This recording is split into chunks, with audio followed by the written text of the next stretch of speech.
All right. Hello and welcome to another episode of Athletics for Life podcast. We're your hosts, Jeff and CD.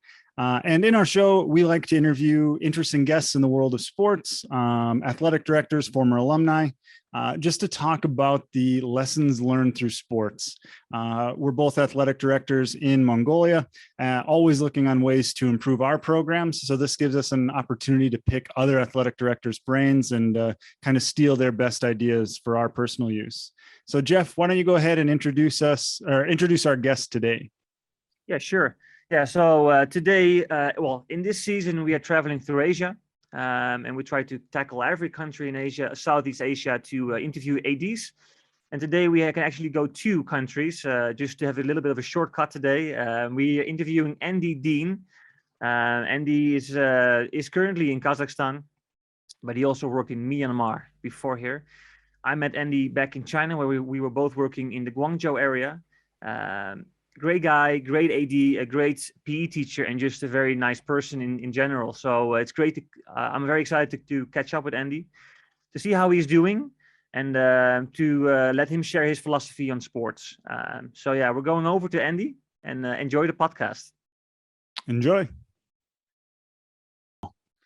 Okay, so hi guys. I'm Andy. I've been teaching nearly 20 years. I did my first 3 years in West London, in a state school, in a secondary school. Went to Kenya for a year, and the school was a free school, but I focused on secondary, which was only we talk about years, year 9 to 11, which is what grades 8 to 10 for you guys, I think. Then went back to the UK for 7 years, and then to China for 4 years, and Myanmar for 3 years, and now I'm in Kazakhstan. Yeah, it's great. So we met in Guangzhou, actually, in our in the same division, and it's been a while. It's good to see you again. I moved to Mongolia, and you moved to Myanmar. Can you talk a little bit about your experience in Myanmar? Myanmar was great. Obviously, in the current situation, it's not ideal for anyone. But yeah, I left China to go to Myanmar. It was really interesting. The school had just changed to a new school, or to a new location, and was all on one campus, whereas previously it was in 2 different campuses, which were much smaller. So it was really interesting. A lot of new parents as well, new facilities. Much better facilities than they had before as well, particularly in sport.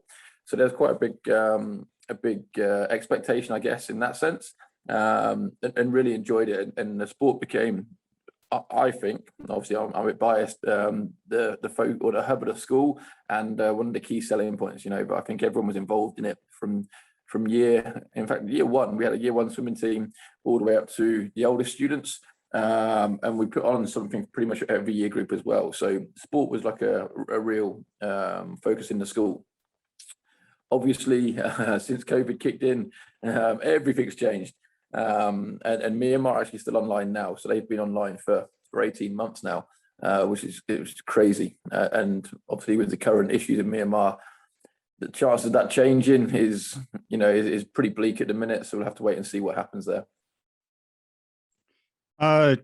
As you were moving around Asia, China, Myanmar, and now Kazakhstan, have you always been the athletic director, or did you start out somewhere else and slowly shift into that role? So yeah, it's an interesting one. Obviously the British system don't always call it an athletic director. It's quite often a director of sports, and often, or most of the time, it's also associated with quite a teaching load as well. So when I moved to China, it was as head of PE. And then as the school grew, and after my first year there, it became a director of sport role. So yeah, I was basically the AD, and with a pretty heavy teaching load as well. Myanmar was the same, director of sport with quite a substantial teaching load, and now it's the same as well. The good thing about that, I find, is that, and I think this is really interesting, like when the international schools just have an athletic director who doesn't teach, I would find that quite bizarre, not knowing the kids firsthand, not knowing the students. Whereas I think we're in a real privileged position. But I teach now down to nursery, So I know loads of students across the school, and I can see the benefit of starting much younger as well, whereas quite often, obviously, sports focused on maybe middle school, high school. I think that elementary groups are crucial. And then again, because I have the privilege of teaching across all year groups, I get to really know the kids as well. If I was flown in just as an AD with no teaching load, I find creating that relationship and the bond with the students must be a lot more challenging than maybe if you're a normal teacher as well. Andy, we had a few on the podcast who have that same kind of transition from being PE teacher into that AD role. Myself did. I did that. And where we are from, you don't have ADs, right? We don't see that much. Yeah. When was the first time you heard about this role, and how did you find that transition into just from PE teaching to that more administrative role? I guess when I first found out about it was when I was in Kenya, and the American schools we played against had an AD who was a sole AD. And I didn't fully comprehend it. I guess our friend Mark Elliott, and Mindy as well, were probably the ones who opened my eyes a little bit in that sense. There's parts of the role which I find really frustrating, and it's a lot of admin, a hell of a lot of admin. Understandably so, a lot of the time. You've got to make sure things are right and everything's in place. So that I find probably the biggest frustration, but the rewards outweigh, the frustrations. The fact that you've got so many students active and engaged and enjoying sport is absolutely, well, it's the reason why we do it. So in terms of the teaching, or the difference between teaching and the AD role, a lot more admin. It's something that I don't mind doing, but it just adds more hours to my day. I guess with a heavy teaching load, it just means that I've got to work later in the evenings and work weekends as well to get it done.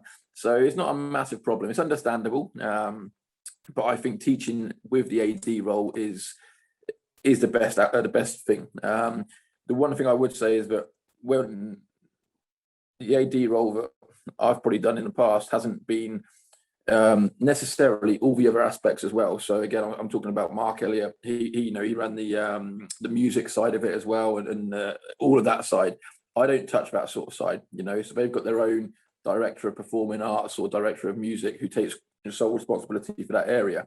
So I might coordinate the CCA program or ECAs, ASCs, whatever you want to call it, but I don't really run the faculties, if you like. I just care about sport, or I just focus on the sports side. But I think that's in most schools that I've worked in, that's probably the biggest side of the school to work in as well. Just really quick, I'm American by background, but I'm currently teaching at the British school here in Ulaanbaatar.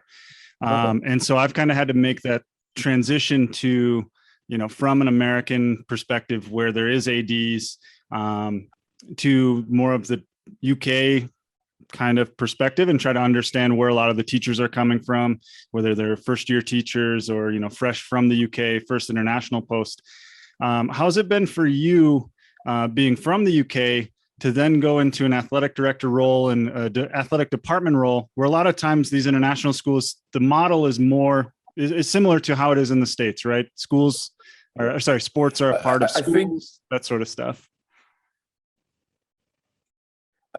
I think the biggest challenge would be potentially from the other schools, not understanding how the British system works. So when I'm expected to get certain things by a certain time, it's like, I understand that, but I've also got my teaching load, which is my priority, to some extent. So I think for other ADs, not to understand that British way has probably been the most difficult thing to understand.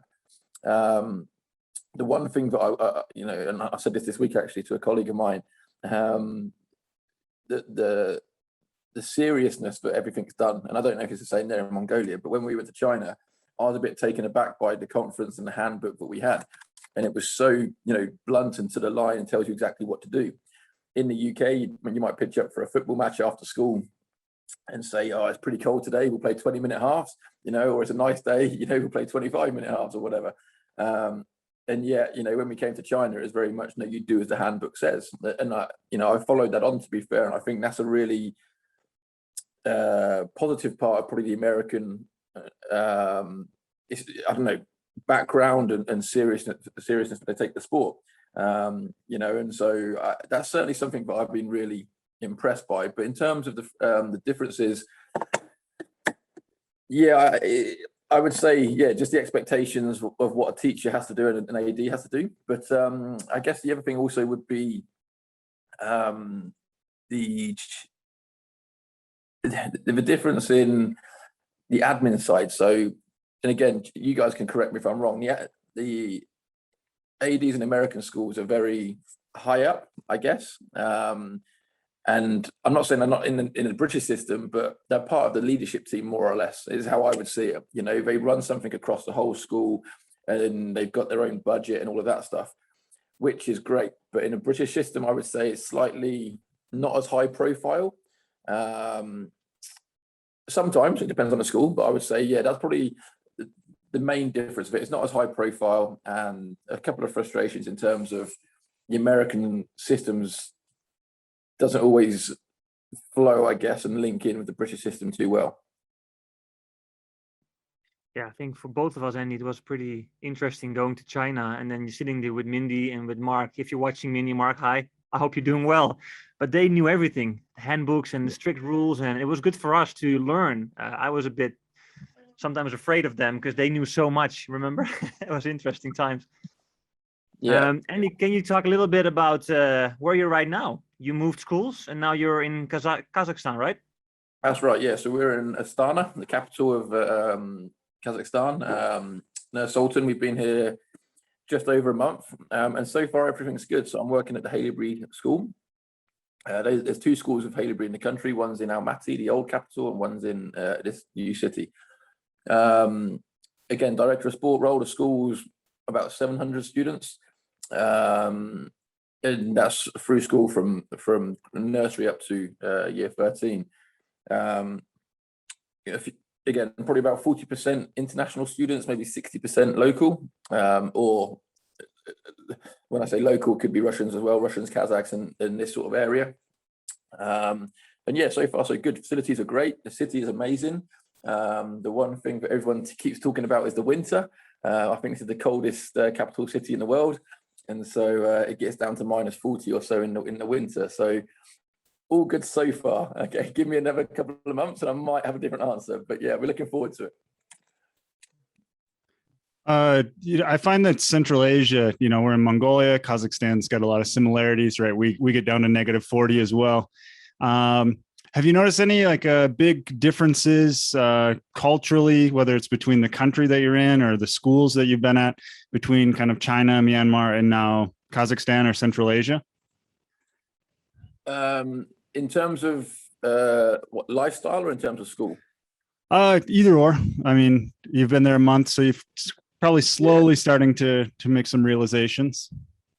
I think I can see some similarities with China, not so much Myanmar in, but it's a well-developed city. The infrastructure of the city is very good. There's lots of parks, there's lots of fitness equipment. People, take care of themselves, and I think they've got the money and the income to do that sort of thing. Whereas in Myanmar, it was very much hand to mouth for the locals, and so not my students, obviously, but the general public, I guess, was not as affluent, and so they didn't have time to work out the same, and what have you. So more similar to China than it is Myanmar in terms of that's the culture outside of school. In terms of school, I think quite often that the students are generally the same from what I've noticed across all three schools, and that they're very keen, so well behaved, and they're basically putty in your hands. You can do anything with them, and they're so open-minded to do things and willing to do things, so you can really take full advantage and get the best out of them. I think some students back in the UK are a lot more perhaps set in their ways and won't change for too much, but I think the international school community that I've seen, they're very, very adaptable. The one thing that again is going to come up is COVID, so we're in bubbles at the minute within school, so it has an impact upon what we can and can't do, and so it's a shame that the gym's not being used every single lunchtime, because they've got to stay in certain bubbles, and so it's not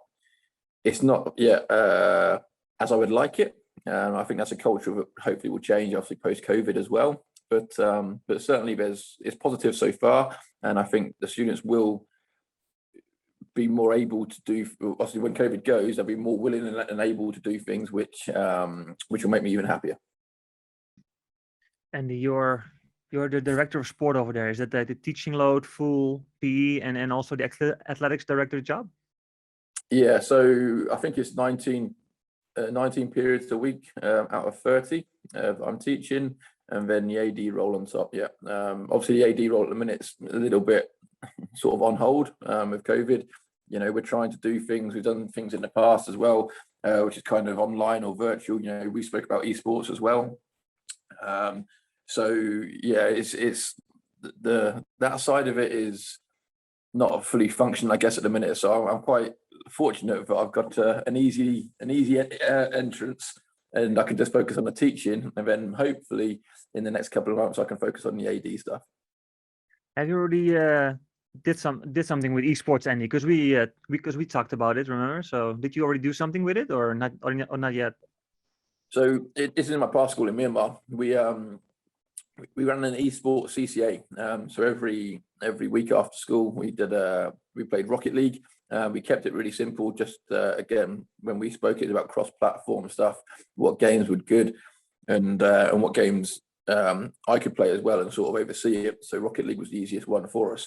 It's something that we discussed in the current school. We didn't set up an inter-school competition last year. We did discuss it, but we didn't just get round to it for a number of reasons.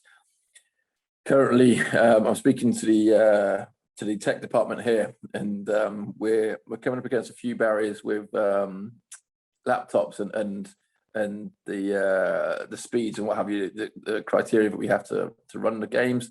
But I think it will come. And again, we're trying to work out the best way to do it. So we want to try and make it popular and engaging, but also an event for people to watch. So we're possibly going to look into doing it in our theatre on a big screen, have people watching, as opposed to doing it remotely at home. But it's definitely on the table. You mentioned a little bit trying to get inter-school competitions and stuff, whether esports or regular sports. What conferences are you part of there in Kazakhstan? What other schools do you interact with? And kind of how big are your leagues? This is I had a meeting with another AD who's been here a little bit longer than me this week. We're part of a conference called COASH, and I think it's quite new. It might have only been 2 or 3 years old. So that's developing, but obviously it's put on hold for the time being. There's other things that I want to look at. So we're still technically in Asia, so we can look at Fabisia, which will be an ongoing thing, which is quite a leading thing in Asia, you know, for British schools. Then there's another one which is CAFA, and I'm not too. It's only come up this week, which is Central Asian schools. So I think that's schools in Uzbekistan, in Azerbaijan, and Kazakhstan, which all get together to play tournaments every season. So that's the one I'm looking at. And if not, we might have to look at creating our own one. You know, with us in the thick of it. Going back to our days in China, I think Jeff knows more about this than I do, but they had the Tri-Cities between 2 schools in Guangzhou, 2 in Shenzhen, and 2 in Hong Kong. And so we're possibly going to look to try and create something similar to that, again, just to create more opportunities for our students. The number of schools in the city, whilst the number of schools might be relatively high, the sporting level is still developing. So I think that it's not a priority for a lot of schools. So it's about overcoming them barriers and creating our own competitions and looking further afield as well. And just on that note, again, it's about being creative. So we've got the other school in Almaty, and we'll probably host something with them, you know, a swim meet or whatever it may be throughout the year. That's an easy win and a no-brainer as well. Yeah, I was actually very pleased when I heard that you're moving to Kazakhstan. We had a meeting, CD, last May or April, with the ADs from Kazakhstan, from Kafa, from Uzbekistan, and we're trying to see if we can work in the future together to add Mongolia to make a connection there. for us to go into China, Andy, it's almost a no-go anymore. So it's already a struggle for us to go down to China with visas and everything. So we were looking to work together in the future. So it's great that you're there now. Okay, you can send me the link. Send me the contact you have. Yeah, we should organize a meeting in the near future again. So yeah, that's great. That's great stuff. Andy, so we at this podcast we talk all about the philosophy, athletics for life, skills for learning through sports, life skills. I remember in China, I remember those meetings we had with the GSAC people, and they were all about the high school programs mainly. Well, GSAC was high school, and you really try to push the younger kids. I do remember that. Can you talk a little bit about why you did that and your personal sports philosophy? Yeah, so I guess it's probably a little bit bullied into it as well. When I was in China, we weren't the strongest. Okay, when we first started out, we were, and we were also very bottom heavy in terms of student numbers. It was like a pyramid, loads at the bottom, not so many at the top. And so if we wanted to get things right later on in life, we've got to get them young. And I still firmly believe that now. So if middle school sport's great, but if they've not experienced any sport prior to middle school, then it's too late. We can't make them athletes in whatever sport, that late. So yeah, they can be okay, but let's try and get it down even younger. And so I'm a firm believer that we've got to, not necessarily individual sports, but we need to make them active, and we need to be passionate about PE from the very, very youngest ages. So something that I tried to do in my last school in Myanmar as well was we tried to have an event for every single year group, which was an inter-school sport event.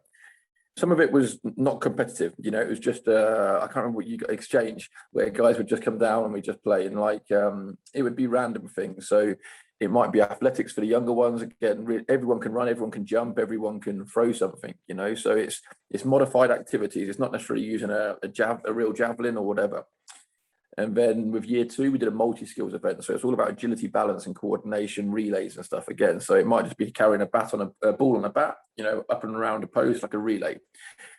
No winners, you might get a sticker for doing really well, but everyone's a winner in effect. And I'm not saying that's the right way to teach PE, but certainly at year 1 and 2, I don't think you need to have a football tournament, but I do think they need to be active. They need to see other people. They need to see the positives of sport.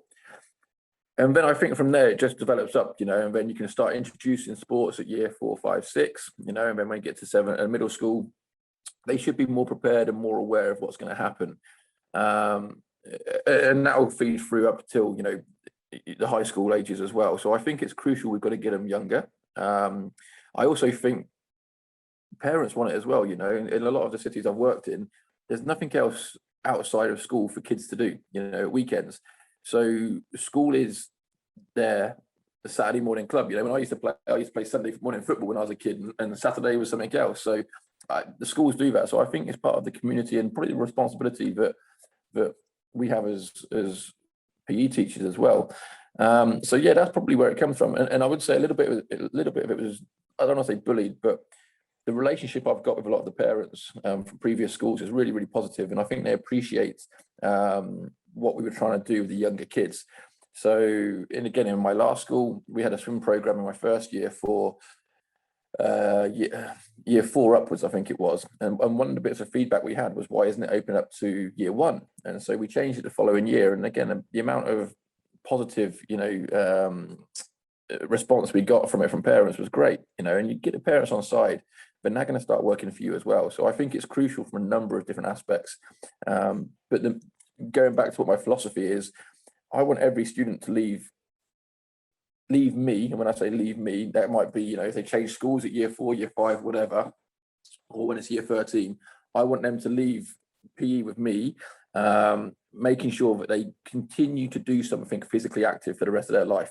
I don't care if it's just volleyball, if it's just basketball, even if it's just using the gym. But I want them to have a positive experience of PE with me, which means that they're going to then go and continue with it later on. Andy, actually, you pushed me. So when I came to Mongolia, because in China, I mainly focused on the high school kids, in GSAC, remember.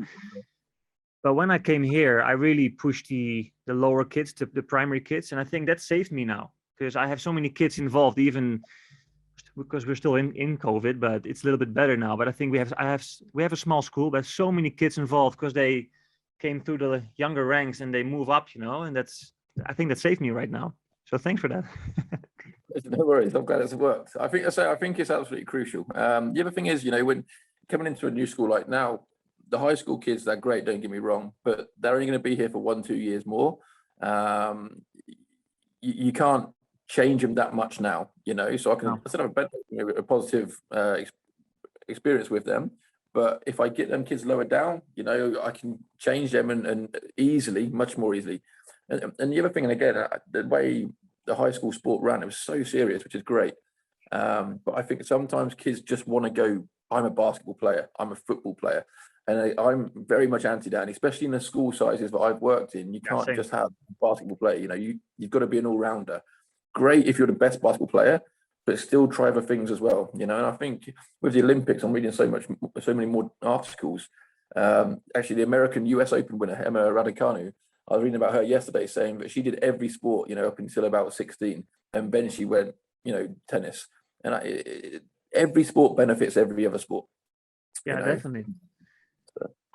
Yeah, definitely, because you could see that. We had the interview with Jared Meisel. He's the athletic trainer in Brussels International Schools, and he was talking about that multi-sport participation, do that, push that. And I think it depends too on the kind of school you're at. How big is your school right now, Andy? How big is it? It's about 700, but again, very bottom heavy. Sorry, bottom heavy. Yeah, because I only have 250 here. We're pretty small right now, so I need all the kids to do everything, right? So being very specialized is pretty hard. And you will see, Andy, because you're in Kazakhstan, it's getting -40 there. That the school becomes like the place the kids want to be, especially in wintertime. They want to be here because it's nice and warm here. So yeah, you're right, and there's nothing else to do. So yeah, even more important. If you haven't mentioned it on it, right before I cut out, you had talked about parents' involvement and trying to get parents more involved. You said they were really involved at the younger ages. That's one thing that I've kind of struggled with, I think, since being in Mongolia. We'll have a couple really gung-ho parents, but on a whole, there's not a whole lot of involvement. What have you done to kind of foster that involvement and make it even better? Again, it takes time. It's that culture that you're trying to create, and it's something that is difficult in the current situation with COVID, and it's something that I've not yet tackled here. So something that I would normally do in a normal year is have a parents' evening at the beginning of the year, just for sport, get them in, anyone interested. Now that might only be 5 people, and it's going to be small to start with, but tell them exactly what we're trying to do. Tell them, why we're doing certain things. And even this week, I've had emails why we haven't got year 5 and 6 volleyball on. And I'm like, I understand your frustrations, but year 5 and 6 volleyball is tough. And it's not a priority if you don't play it. So I think you need to explain the whole conference that you're in, how it works, how the seasons work, and what you're trying to achieve. So I think that builds up the first relationship. We had again, I'm not saying these are the only ways, but we had a swimming parents committee in my last school. Swimming was a huge thing. So we had a parents body and we sort of discussed how we're going to run things. Do they want more events? Do they want less events? Do they want time trials? Do they want it to be against one other school? How many events? And it wasn't necessarily running it, but it was more for them to see the issues that we have, as staff. So it's not just, my kid's not being selected. I'm like, we've got loads of kids. We want to keep them all swimming. And again, it just gets that message across. We do a sports awards evening every year as well. And again, that gets the parents in. So it's quite a formal event. We don't make a big deal about it. We put on dinner and what have you. And again, get the parents on board there. I think targeting the younger ones, where parents have to come and drop their kids off and pick them up as opposed to drivers, whatever, the older ones.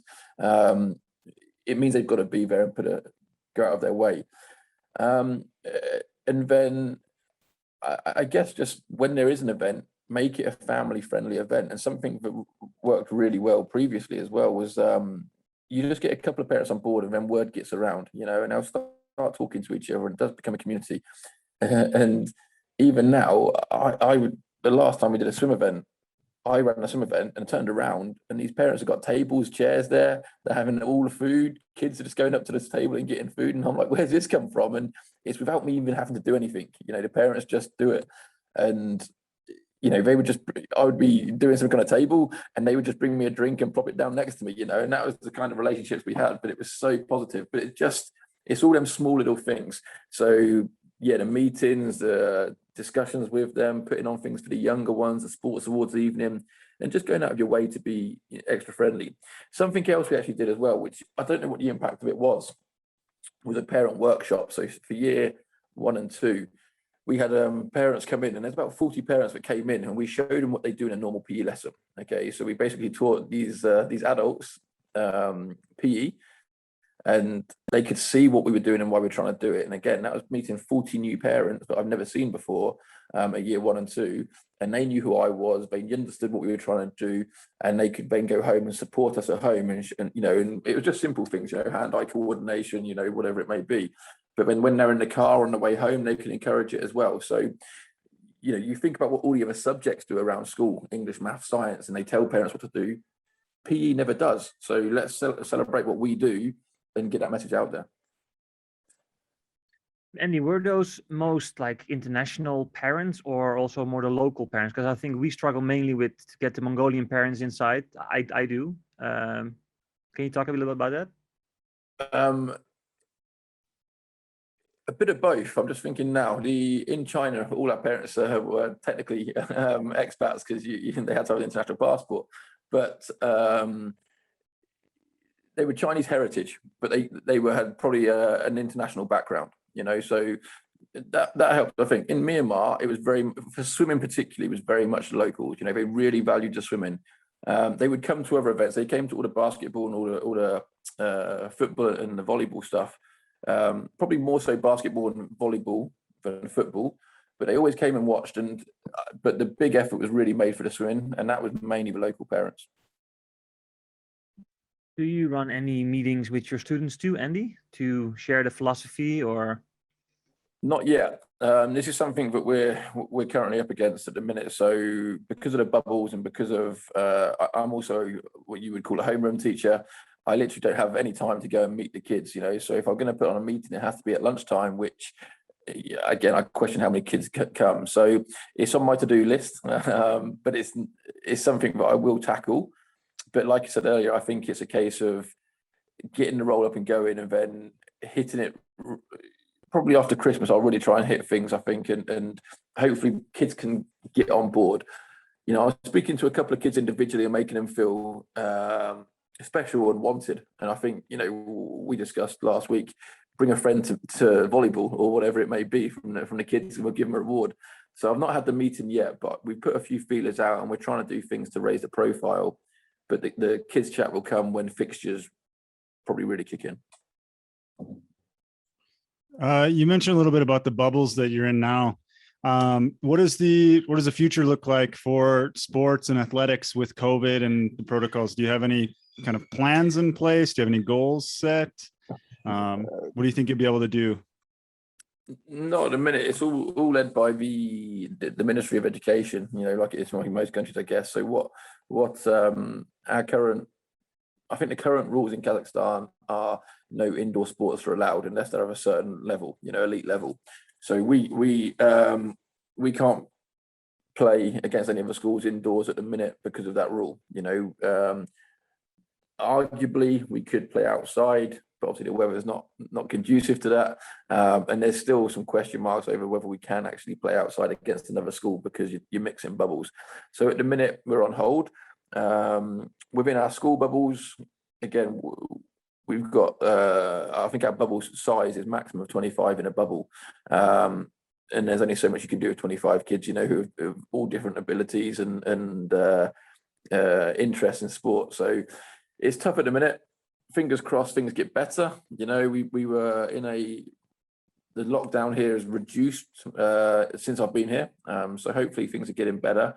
But then obviously you listen to the things in the UK and it gets worse in winter. So so who knows? And does the government there make decisions for all the schools in Kazakhstan? Is it like one size fits all? I believe so. Yeah, I believe so. Yeah, it's very similar here. We had an interview 2-3 weeks ago with someone in Hong Kong, and there they go to a specific school and they see what they can do over there, which was very interesting to hear.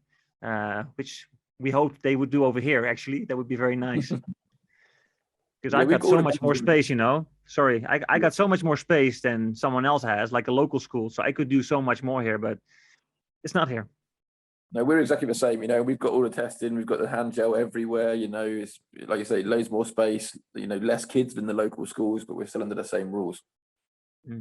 Yes.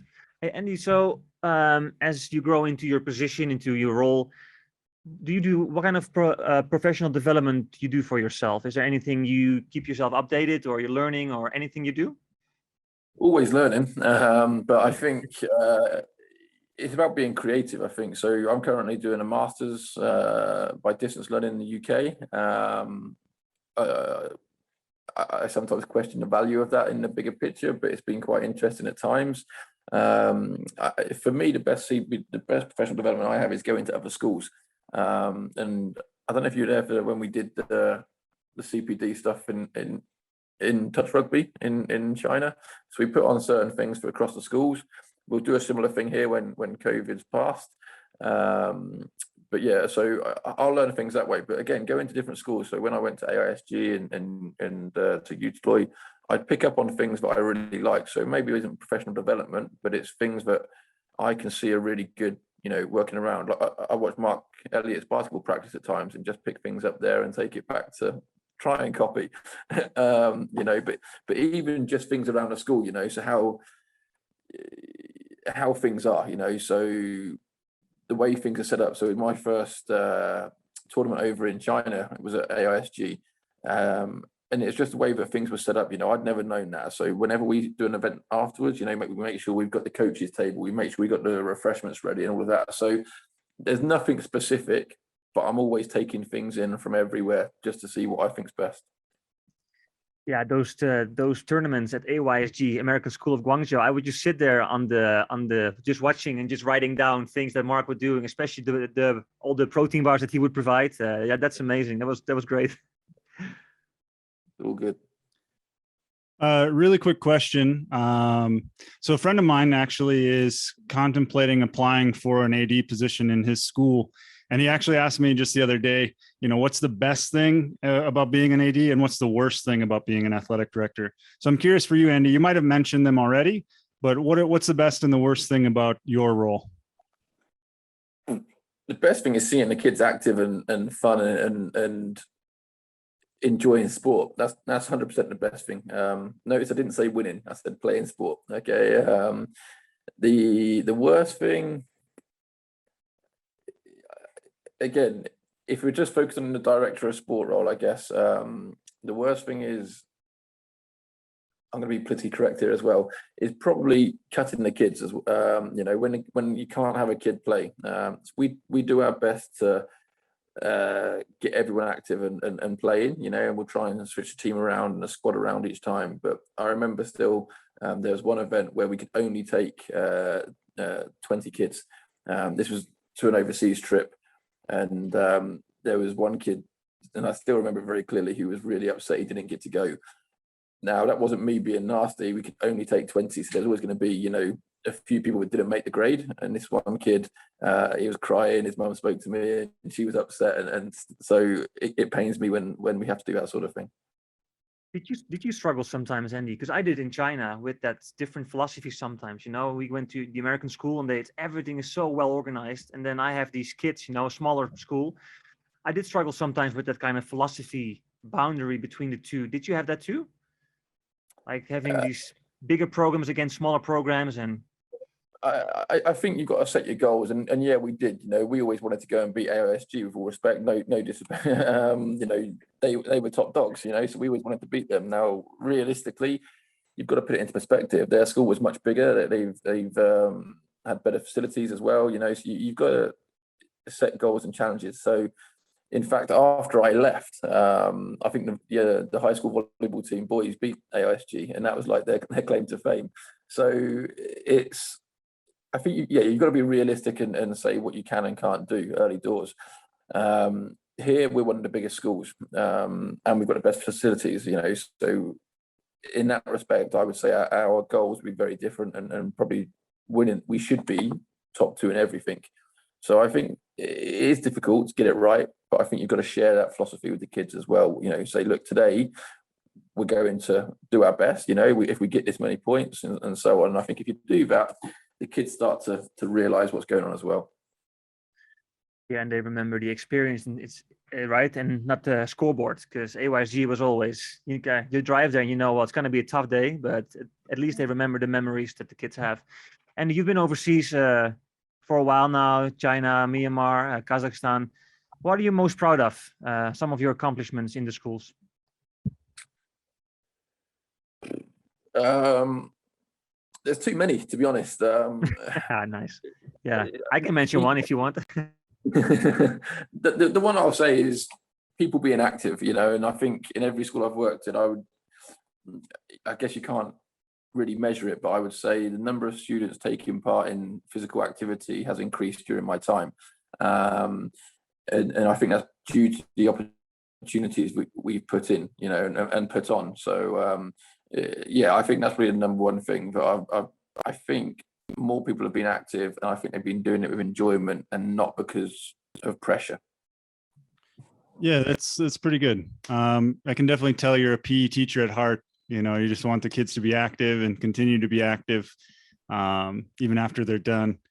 To kind of change gears a little bit, what tips would you have for any upcoming athletic directors who are maybe new into their role or starting at a new school? You've changed schools a couple of times. How can they make their transition more successful? I think you've got to be open-minded. The one thing that a friend of mine is, I don't know what I'm going to say now, is in my last school, she said, don't always keep comparing it to the last school. So a friend of mine just said, don't keep saying, in my last school we did this. It's not always going to work. So you need to be creative, I think, and you need to be adaptable. I think that's really the key thing. So not everything you did in your last school is going to work. But equally, so be open-minded and try things out. Things are going to go wrong. Things are going to fail. We've got an event this week in the swimming pool, which is just a time trial event. In the back of my head, I'm preparing only 10 students to come. That's what I'm saying. And I said, that's fine. We'll start with 10. By Christmas, it'll be 20. By, Easter, it'll be 30 students.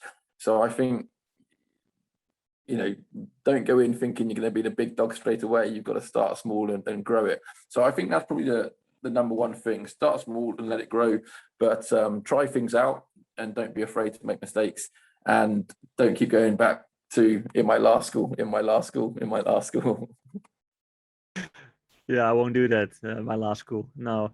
Andy, what are some of your goals for the future? How long you would like to stay in Kazakhstan, or you have any other ventures you want to go into? At the minute, Kazakhstan's all good. I say wait till the winter and then maybe go home next summer. But no, I think we're looking hopefully for at least 4 years here. That's probably what our aim is, and that's when our oldest daughter will go into secondary school, and then we'll have a chat about what happens then.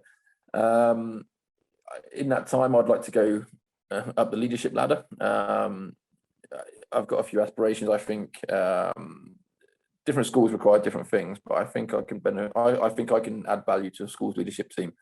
So that's probably what my short-term goals are.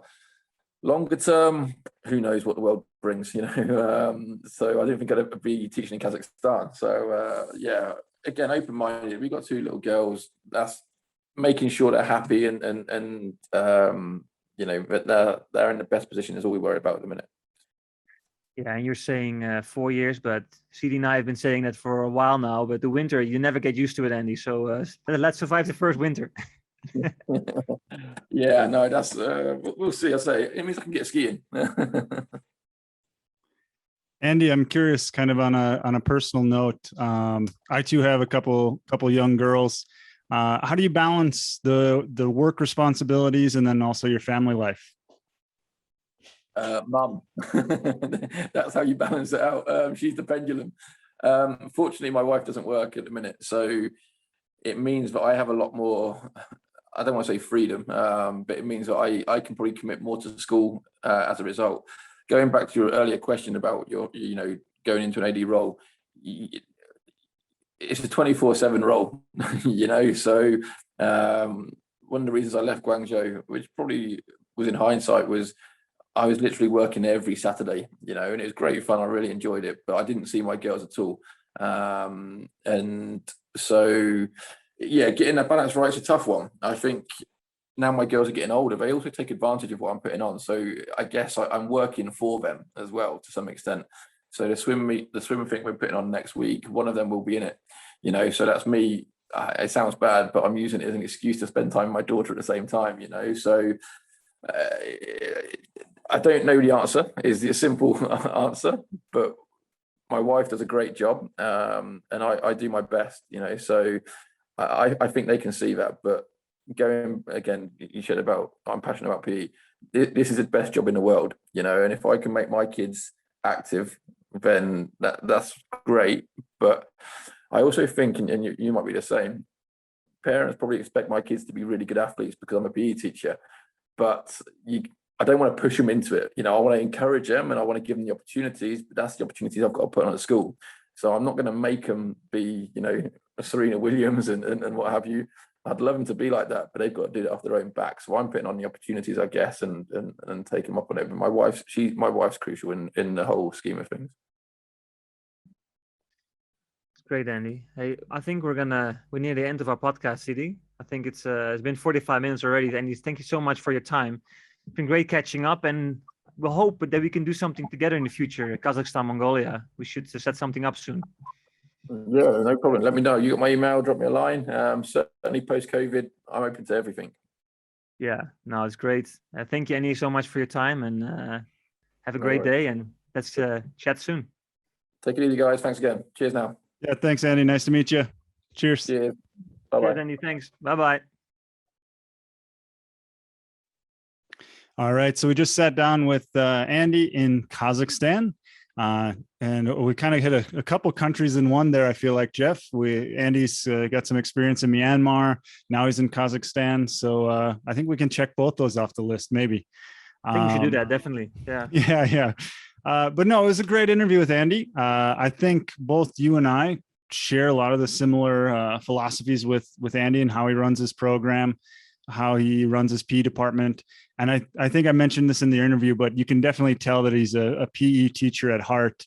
He just wants the kids to be active and give them opportunities through sports, not with wins or trophies, but just be active and kind of enjoy it.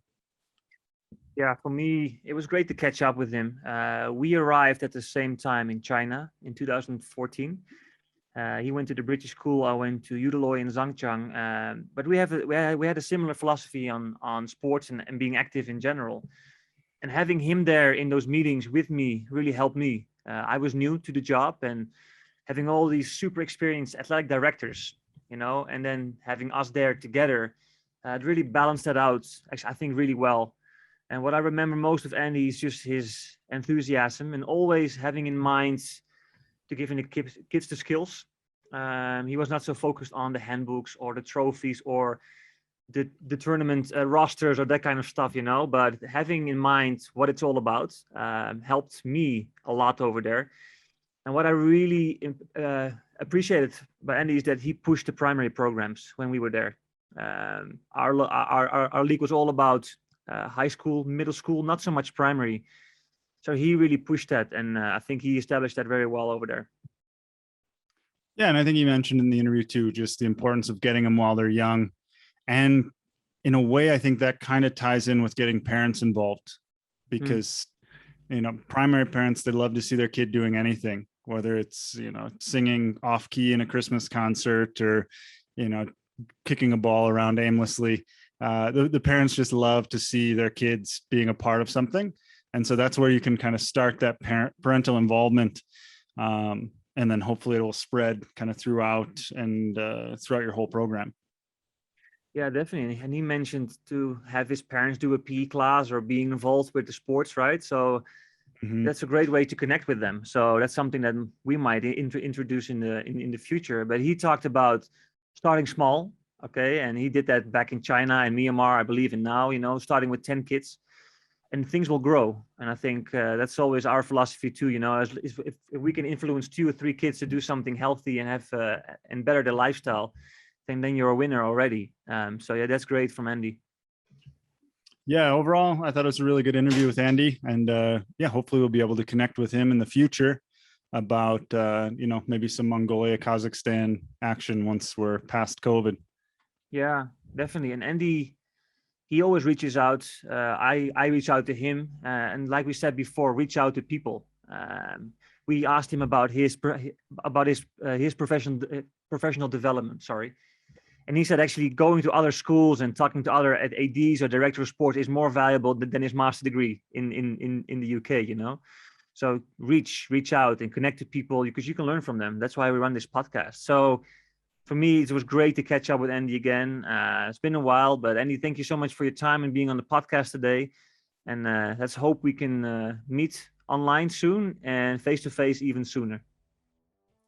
Yeah, and thank you anyone who's listening or watching. Don't forget to like and subscribe so that way you can get these right straight to your feed as soon as we put them out.